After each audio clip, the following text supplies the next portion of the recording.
You hear on this website, you hear on that website, there are 43 quintillion Rubik's Cube combinations.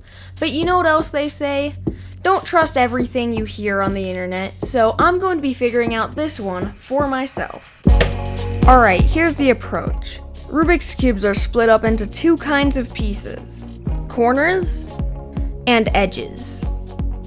We don't have to worry about the centers since they don't really move around, just to rotate. Knowing this, we can figure out the number of combinations by adding all the different edge positions to all the different corner positions. For the edges, the equation is going to be 12 factorial. There are 12 slots for the edges. 1, 2, 3, 4, 5, 6. The first of the 12 edges goes into one of the 12 edge slots in the cube. Now there are only 11 edge slots left. The second edge goes into one of the 11 edge slots left. Now there are only 10 edge slots left. This keeps going until all of the edges are in a slot.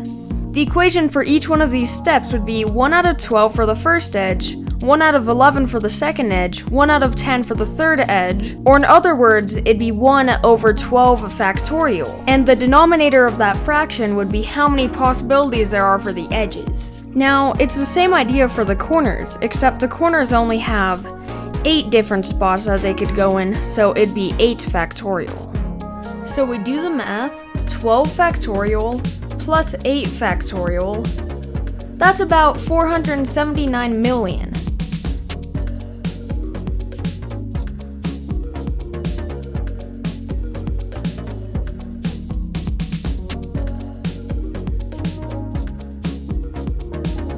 That's not even close to 43 quintillion. Not even close. What did I do wrong? Thanks to the nature of the fact that I actually scripted this video 2 months ago, I know exactly what I did wrong. I forgot the orientations. We'll start with the edges for the orientation. Edges have 2 different sides, 1 and 2. So that means they have 2 ways that they can be oriented. Corners have 3 sides, so they have 3 ways they can be oriented. So that means that for the 12 factorial that we had for the edges, we need to multiply each number that we're multiplying together by 2, because 2 is the amount of ways an edge can be oriented. We do the same thing for a corner, but instead it's times 3. The full equation would be this. Alright, so after doing all of that math, we have this as our new number. Yeah, that was just a few more zeros than we expected. Alright, so I got it. Here's the beef. So, basically, the method that I use accounted for impossible cases.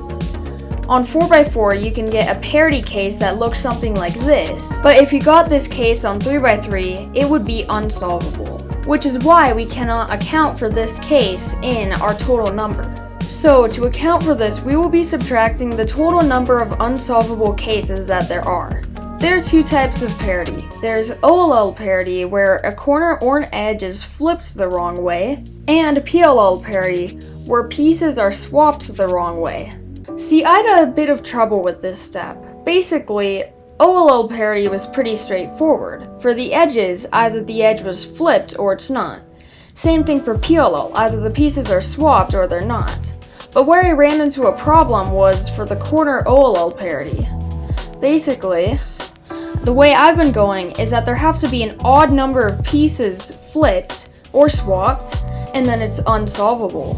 But then you have cases like the soon case, where there is an odd number of pieces that are flipped, yet the case is still solvable.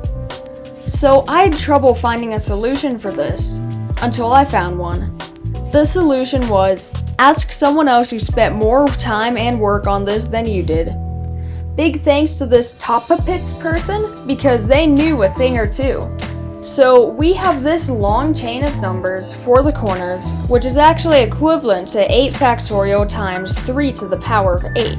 And then we have 12 factorial times 2 to the power of 12 for the edges. We multiply all of it together, and we get the number we had earlier, which I'm not going to read.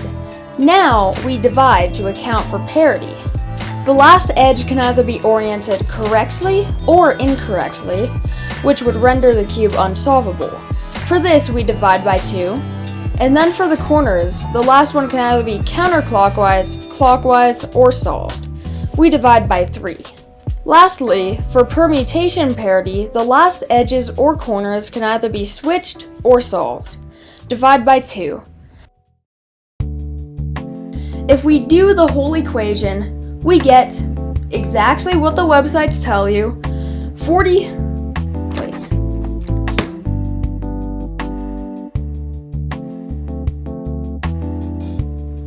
43.2 quintillion Rubik's Cube combinations.